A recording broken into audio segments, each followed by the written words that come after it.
하나님께서 우리 아멘 찬양대의 귀한 찬양을 통해 영광 받으신 줄 믿습니다.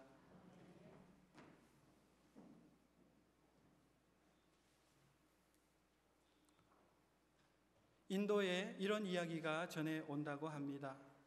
어떤 마술사가 쥐를 관찰하다가 이 쥐가 고양이 앞에서 벌벌 떨며 두려워하는 모습을 보게 되었습니다. 이 마술사는 쥐가 너무 불쌍하니까요, 그 쥐를 고양이로 변하게 해 주었습니다. 그런데 고양이 역시 벌벌 떨며 두려워하는 것이었습니다. 그것은 개 때문이었죠.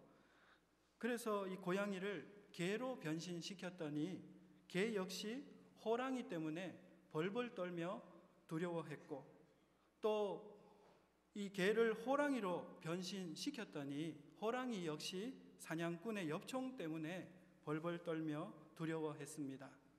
그래서 결국 마술사는 모든 것을 포기하고 선언했다고 합니다. 내가 아무리 해보았자 이 두려움이 끝나지 않으니 너는 별 수 없는 쥐새끼구나. 다시 쥐로 돌아가라. 그래서 호랑이가 다시 쥐로 돌아갔다는 이야기입니다. 이것은 두려움에서 벗어나지 못하는 우리 인간을 풍자하고 있다고 하겠습니다. 상황이 좋아지면 두려움도 사라져야 하는데 아무리 상황이 좋아져도 인간은 또 다른 두려움에 붙들린 채 살아간다는 것입니다. 사실 두려움에는 긍정적인 기능도 있습니다. 두려움이 있기 때문에 모든 일에 조심하게 되지요. 사고에 대한 두려움 때문에 늘 조심해서 운전합니다. 또 아픔에 대한 두려움이 있기 때문에 뜨거운 것을 조심하게 되고, 죽음에 대한 두려움 때문에 높은 곳이나 위험한 곳에서 본능적으로 몸을 보호하게 됩니다. 사실 이 적절한 두려움은 삶의 긴장을 유지하는 데 도움이 됩니다. 그러나 이 두려움은 부정적인 측면이 훨씬 많습니다. 두려움은 사실 마음의 문제이거든요. 사전을 찾아보면 이 두려움이란 사람이 위협이나 위험에 노출되었을 때 마음이 불안하고 조심스러운 느낌이다라고 정의하고 있습니다. 결국 이 두려움은 마음의 느낌인 것이죠. 대부분 두려움은 객관적인 현실에 근거한 것이 아니라 주관적인 느낌에 근거한 것입니다. 두려움에 사로잡힌 사람은 현실을 객관적으로 분석할 줄 모릅니다. 무조건 본능적으로 부정적으로 생각하지요. 고양이 앞에 쥐처럼 생각이 마비되고 행동이 마비됩니다. 자신감을 잃어버리고 열정이 식어지고 무력감에 빠지고 소심하게 되고 불안하게 됩니다. 결국 이 두려움은 상황의 문제도 아니고 사실이냐 아니냐의 문제도 아니고 마음의 문제인 것입니다. 잠언 4장 23절을 보면 모든 지킬 만한 것 중에 더욱 내 마음을 지키라고 말씀하셨는데, 이 두려움을 극복하려면 결국 이 마음의 이 상황을 잘 살피고 마음을 지켜야 함을 알 수 있습니다. 그런데 마음을 지키려면 두려움이 우리 마음에 들어오는 통로를 잘 알아야 됩니다. 두려움이 우리 마음에 들어오는 통로가 있거든요. 그 통로는 크게 두 가지가 아닌가 생각합니다. 첫째는 눈입니다. 눈으로 이 보는 것을 통해서 두려움이 들어옵니다. 민수기 13장을 보면 가나안 땅을 정탐하고 온 12지파 대표들이 이스라엘 백성들 앞에서 보고하는 장면이 나옵니다. 그런데 갈렙과 여호수아를 제외한 10사람은 두려워하면서 안 된다, 못한다, 불가능하다 그랬거든요. 왜냐하면 거기 사는 사람들을 눈으로 똑똑히 보았기 때문에 그렇습니다. 그들은 이렇게 보고합니다. 거기서 본 모든 백성은 신장이 장대한 자들이며 거기서 네피림 후손인 아낙 자손의 거인들을 보았나니 우리는 스스로 보기에도 메뚜기 같도다. 그들은 거인들을 이 눈으로 보고 나서 두려움에 빠졌습니다. 저 거인들을 어떻게 당하냐, 안 된다, 못한다, 불가능하다 그랬던 것이죠. 그들의 눈을 통해서 두려움이 들어온 것입니다. 둘째로 두려움이 우리 마음에 들어오는 통로는 귀입니다. 사무엘상 17장을 보면 블레셋과 이스라엘 백성이 전투하기 위해서 대치하는 장면이 나옵니다. 그런데 블레셋 진영에서 싸움을 도두는 자가 나왔는데 그 이름이 골리앗이었고 그 모습이 대단했습니다. 키가 6규빗, 거의 3m 가까이 됐고 갑옷과 노투구와 창과 방패로 중무장을 했습니다. 그런데 그들이 더욱 겁을 먹은 것은 그의 말 때문이었습니다. 그는 이렇게 소리쳤습니다. 사울의 졸개들아, 나와 맞서 싸울 자를 내려보내라. 만일 그가 나를 이기면 우리가 너희 종이 되지만 내가 그 자를 죽이면 너희가 우리의 종이 되어야 하리라. 성경에는 이 사울과 이스라엘 백성의 반응을 이렇게 기록하고 있습니다. 사울과 온 이스라엘이 블레셋 사람의 이 말을 듣고 놀라 크게 두려워하니라. 이 말을 듣고 놀라 크게 두려워했다고 했습니다. 이 말이 문제였던 것이죠. 골리앗이 소리 지르고 위협하는 그 말을 듣고 나서 어느 누구 할 것 없이 두려움에 사로잡히게 된 것입니다. 이 두려움이 귀를 통해서 그들 마음에 들어왔던 것입니다. 이처럼 두려움은 우리의 눈을 통해서 그리고 우리의 귀를 통해서 슬며시 들여와서는 우리 마음에 자리를 잡고 우리를 조종하려고 합니다.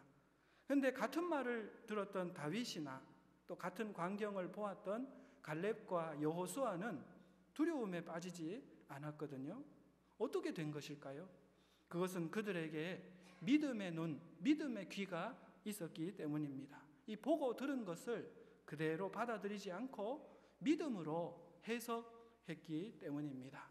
오늘 하나님께서 우리에게 주신 말씀은 유다 왕 히스기야 때 아수르가 침략한 그 사건을 배경으로 합니다. 히스기야 왕은 다윗을 닮은 선한 왕이었습니다. 그는 하나님 보시기에 정직했고 하나님만 의지했습니다. 그런데 그런 왕에게도 강대국의 침략이라는 이 시련이 찾아왔습니다. 열왕기하 18장 13절을 보면 히스기야 왕 제14년에 아수르 왕 사네립이 올라와서 유다 여러 성읍들을 함락시켰습니다.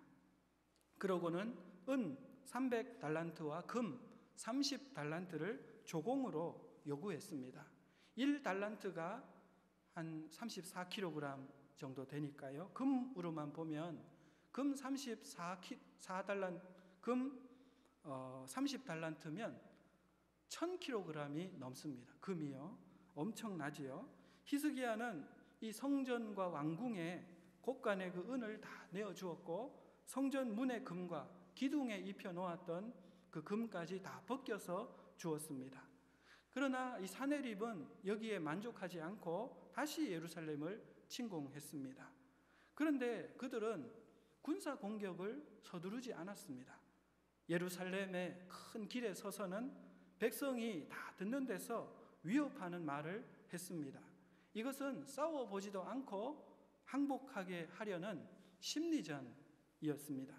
사네립의 신하인 랍사게가 히스기야의 신하와 백성들에게 한 말이 이것입니다. 첫째는 애굽을 의지할 생각을 하지 마라.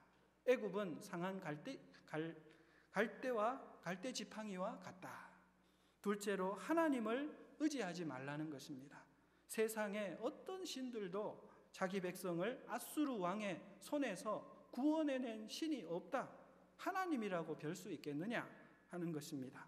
셋째로는 히스기야를 의지하지 말라는 것입니다. 히스기야가 백성들에게 여호와를 의뢰하라, 여호와를 의뢰하라 선포하지만 그의 말은 빈 껍데기다. 속지 말고 항복해라. 항복하면 마실 것과 먹을 것을 주겠다. 그러면서 위협하는 말을 하는데요. 만일 너희가 항복하지 않으면 너희로 하여금 자기 대변을 먹고 자기 소변을 마시게 하리라 했습니다. 이 사네립의 신하 랍사게는 수많은 전쟁을 치러보았기 때문에 이 심리전의 명수였습니다. 어떤 말을 하면 상대방이 이 두려움에 떨지 잘 알았던 것이죠. 그 말은 비수와 같았습니다. 너희가 자기 똥을 먹고 자기 오줌을 마시리라. 너희가 이제 곧 망한다. 이런 말을 들을 때 이 두려움이 칼날처럼 이스라엘 백성들의 그 마음을 비집고 들어왔던 것입니다. 그러면 이 히스기야는 이러한 두려움에 어떻게 대처했을까요? 첫째로 침묵했습니다. 오늘 말씀 우리가 읽은 36절을 보면 그러나 백성이 잠잠하고 한마디도 그에게 대답지 아니하니 이는 왕이 명령하여 대답하지 말라 했습니다. 이미 히스기야는 두려움을 극복하기 위한 작전을 짜놓고 있었습니다. 그것이 바로 침묵이었던 것이죠. 만약 이스라엘 백성이 랍사게에게 대꾸했더라면 어떻게 되었을까요? 이 사람 머리가 좋은 사람이거든요. 말꼬리를 늘어지면서 계속 이 두려움의 말을 심었을 것입니다. 그런데 이 이스라엘 백성의 침묵은 두려움의 통로를 막아버렸던 것이죠. 둘째로 히스기야는 하나님께 나아감으로 두려움을 극복하고자 했습니다. 19장 1절을 보면 히스기야 왕이 듣고 그 옷을 찢고 굵은 배를 둘렀다고 했습니다. 이 굵은 배는 초상집에서 입는 옷을 말합니다. 이 굵은 배를 둘렀다는 것은 나는 이미 죽은 것과 다름없으니 당신의 처분에 맡깁니다 하는 이 겸비함의 표현입니다. 그리고 히스기야는 여호와의 전으로 나아가서 하나님께 기도했습니다. 그리고 자기 종들을 파송해서 선지자 이사야에게 기도를 해달라 요청했던 것이죠. 히스기야는 하나님만 길이다, 하나님께 나아가는 것이 두려움을 극복하는 비결임을 알았던 것입니다. 그때 히스기야가 이 이사야 선지자를 통해서 하나님의 응답을 받게 되었습니다. 오늘 본문 6절 하반절과 7절을 보면 너는 아수르 왕의 신복에게 들은 바 나를 모욕하는 말 때문에 두려워하지 말라. 내가 한 영을 그의 속에 두어 그로 소문을 듣고 그의 본국으로 돌아가게 하고 또 그의 본국에서 칼에 죽게 하리라. 할렐루야. 할렐루야. 기분이 안 나시나 보네요. 이게 얼마나 놀라운 말입니까? 사실은 이 히스기야에게 얼마나 이 굿 뉴스였겠습니까? 나를 모욕하는 말 때문에 두려워하지 말아라. 그는 내가 알아서 처리해 주겠다. 이 말이거든요. 너무나 감사한 말이죠. 사랑하는 여러분, 우리가 세상을 살면서 이 보고 듣는 말을 대부분 우리를 작게 만들고 또 우리 마음에 두려움을 심습니다. 신문 기사만 보더라도요, 조류 독감이 몰려오고 있다. 우리나라도 이제는 더 이상 지진의 안전지대가 아니다. 우주의 소행성이 지구와 충돌할 수도 있다. 이런 기사부터 시작해서 우리 주변에 일어나고 있는 살인과 납치와 폭행의 기사가 끊이지 않습니다. 특히 요즘은 북한으로부터 위험스러운 발언들이 계속되고 있습니다.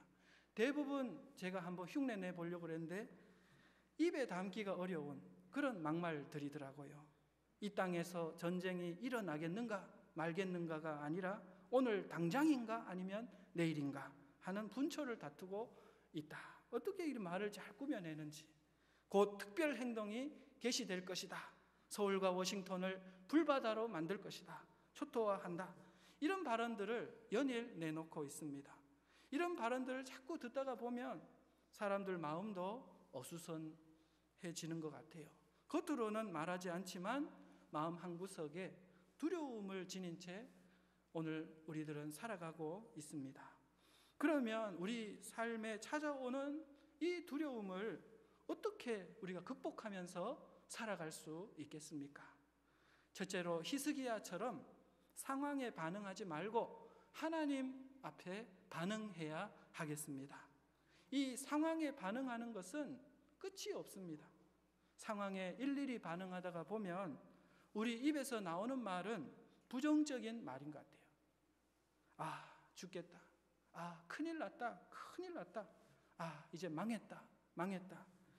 이런 말들은 좋지 않습니다. 이 말은 열매를 맺게 되어 있거든요. 대신에 우리는 이 시편 기자처럼 시편 62편 1절의 말씀처럼 나의 영혼이 잠잠히 하나님만 바라며 나의 구원이 그에게서 나오는도다. 이렇게 고백해야 하겠습니다. 어떤 한 인도 선교사님의 간증을 제가 읽어본 적이 있습니다. 한 번은 그가 복음을 전하러 다니다가 커다란 비단뱀의 습격을 받아가지고 온 몸이 감기게 됐습니다. 비단뱀이 얼마나 힘이 센지 감아서 조이면 어떤 짐승도 질식하여서 죽는다고 합니다. 그래서 빨리 뱀에서 벗어나려고 버둥대는데 점점 더 뱀이 조여오는 거예요. 근데 우리 선교사님이 이사야 30장 15절 말씀이 생각나더랍니다. 주 여호와 이스라엘의 거룩하신 이가 이같이 말씀하시되 너희가 돌이켜 조용히 있어야 구원을 얻을 것이요 잠잠하고 신뢰하여야 힘을 얻을 것이라. 너희가 돌이켜 조용히 있어야 구원을 얻을 것이요 잠잠하고 신뢰하여야 구원을 얻을 것이라. 그래서 즉시 발버둥 치는 것을 그치고 잠잠히 가만히 있었습니다. 그러니까 얼마 있다가 이 뱀이 스르르 풀더니만 숲속으로 사라졌어요. 그래서 구사일생으로 살았는데 나중에 알고 보니까 이 비단뱀은 죽은 동물은 절대로 안 먹는다고 합니다. 휘어 감아서 끝까지 발버둥 치는 그런 자를 먹는다는 것이죠. 선교사님이 만약 살려고 끝까지 발버둥을 쳤다면 이 뱀에게 먹혔다는 것입니다. 그러나 상황에 반응하지 않고 하나님의 말씀을 붙들고 하나님 앞에 서니까 살게 되었던 것입니다. 우리의 신앙생활도 마찬가지인 것 같아요. 우리가 어려운 상황에서 발버둥 치고 두려워하고 안절부절하면서 돌아다니고 그러면 마귀가 내 밥이구나 이렇게 생각할 것입니다. 아, 얘는 내 밥이구나. 그러나 어떤 상황에서도 잠잠히 하나님만 바라보고 하나님을 믿으면 구원을 얻게 될 것입니다. 사랑하는 여러분 모두 상황에 일일이 반응하지 말고 잠잠히 하나님만 바라보시기를 간절히 축원합니다. 둘째로 이 두려움을 극복하려면 상황에 속지 말고 임마누엘의 신앙을 굳게 붙들어야 하겠습니다. 상황만 바라보면 우리가 참 속기가 쉽습니다. 상황만 바라보면 하나님이 안 계신 것 같아요. 랍사게가 하나님을 그렇게 모욕하는 말을 할 때 하나님이 어디 계시냐 이렇게 반문하기 쉬웠습니다. 그러나 하나님은 그의 말을 다 듣고 계셨고 그의 말에 대해 결국 심판하신 것입니다. 상황이 아무리 절망적이어도 하나님이 나와 함께 하신다. 임마누엘의 이 신앙을 잃어버려서는 안 됩니다. 내가 사망의 음침한 골짜기로 다닐지라도 해를 두려워하지 않을 것은 주께서 나와 함께 하심이라고 말씀하셨는데 이것이 우리의 고백이 되어야 하겠습니다. 중국의 선교사였던 허드슨 테일러를 우리가 잘 알고 있습니다. 그런데 이분이 하루는 런던 선교부로부터 더 이상 선교비를 보낼 수가 없으니까 선교를 중단하고 본국으로 귀환하라는 편지를 받았습니다. 할 수 없으니까요 짐을 꾸렸습니다. 선교비 지원 없이 선교 활동을 계속할 생각을 하니까 답답했던 것이죠. 그래서 영국으로 돌아가려고 상하이로 나왔습니다. 하룻밤 여관에서 지내면서 하나님께 기도를 했는데 이 성경 말씀 두 구절이 생각나더랍니다. 하나는 에베네셀 주님께서 여기까지 우리를 도우셨다. 지금까지 하나님이 나를 도와주시지 않으셨는가? 또 하나는 여호와 이레 하나님은 미리 아시고 예비하시는 분이 아닌가? 그런 두 말씀이 생각이 났습니다. 그래서 결국 하나님께서 지금까지도 나와 함께 하셨고 앞으로도 나와 함께 하신다는 확신이 마음에 가득 들어오게 되었습니다. 그래서 영국으로 돌아가지 않기로 결심했습니다. 임마누엘 그 신앙이 회복이 되니까 당장 내 눈앞에 후원이 없어도 물질이 없어도 두려움이 사라졌어요.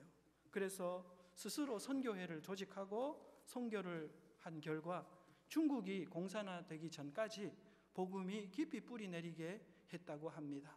중국이 공산화된 다음에 기독교가 다 사라진 줄 알았는데 중국이 자유롭게 된 다음에 보니까 이 허드슨 테일러가 심었던 그 복음의 씨앗들이 이 가정교회를 통해서 수천만 명에게 퍼져나가고 있는 것을 보게 되었다고 하는 것입니다.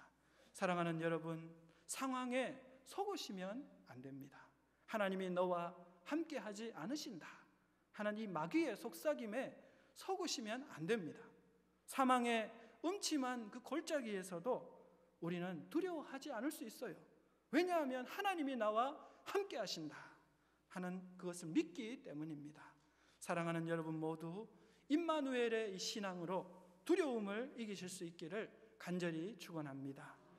셋째로, 우리가 이 두려움을 극복하려면 이 상황을 묵상하지 말고 말씀을 굳게 붙들고 묵상해야 하겠습니다.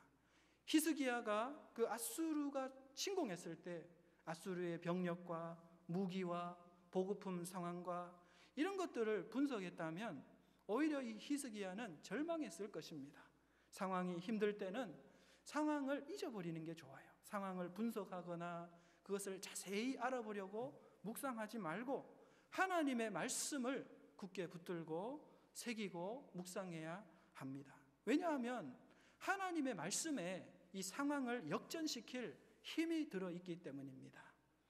제2차 세계대전 때 활동했던 행크라는 분이 있습니다. 나중에 이분이 네덜란드 장관이 되었는데요. 어느 날 그는 이 전쟁에서 위험천만한 작전에 투입되었습니다. 양말 속에 독일 잠수함 기지의 그 지도를 품고 아군에게 전달해주는 그런 작전을 하게 됐던 것이죠. 그런데 기차를 타고 가는데 어디선가 갑자기 역도 아닌데 기차가 멈췄어요. 그리고 독일 군들이 검문을 하려고 빠르게 이 기차 안으로 들어오는 것이었습니다. 두려움이 그를 엄습했습니다. 그는 수십 년이 지난 지금도 그 기차 한 칸 한 칸을 뒤지며 다가오는 독일군의 그 모습, 기차 칸막이 문을 세차게 닫는 소리, 저벅저벅 들려오는 그 독일군 군화 소리, 이 모든 것이 지금도 생생하게 들린다고 합니다. 드디어 그들은 행크가 탄 칸에 들이닥쳤습니다. 두려움으로 얼굴이 사색이 됐어요. 바로 그때 그는 기차 창밖을 내다보게 되었습니다. 너무도 푸른 하늘이었습니다. 그리고 그때 그 평소에 읽던 묵상하던 말씀 한 구절이 떠올랐습니다. 내가 사망의 음침한 골짜기로 다닐지라도 해를 두려워하지 않을 것은 주께서 나와 함께 하심이라. 그 순간에 대해서 이 행크는 이렇게 기록하고 있습니다. 갑자기 두려움이 사라졌습니다. 두려움의 사슬에서 풀려난 것입니다. 그래서 나는 이렇게 생각했습니다. 올 테면 와봐라 독일군. 그들이 내게 무슨 짓을 하겠느냐. 죽기밖에 더 하겠느냐.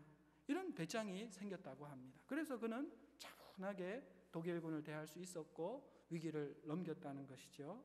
말씀은 비록 우리의 상황을 바꾸지는 않을지 모릅니다. 우리가 말씀을 묵상하더라도 우리의 상황이 바뀌지 않을지는 모릅니다. 하지만 이 말씀이 우리의 마음을 바꿔놓는 것 같아요. 그래서 결국 이 상황을 이기게 할 힘을 얻게 되는 것이지요. 사랑하는 여러분, 여러분의 마음에 두려움이 있습니까? 두려움을 주는 어떤 상황이 있습니까? 상황에 반응하지 말고 하나님께 반응하시기 바랍니다. 상황에 속지 말고 임마누엘 신앙을 회복하시기 바랍니다. 상황을 묵상하지 말고 하나님의 말씀을 묵상하시기 바랍니다.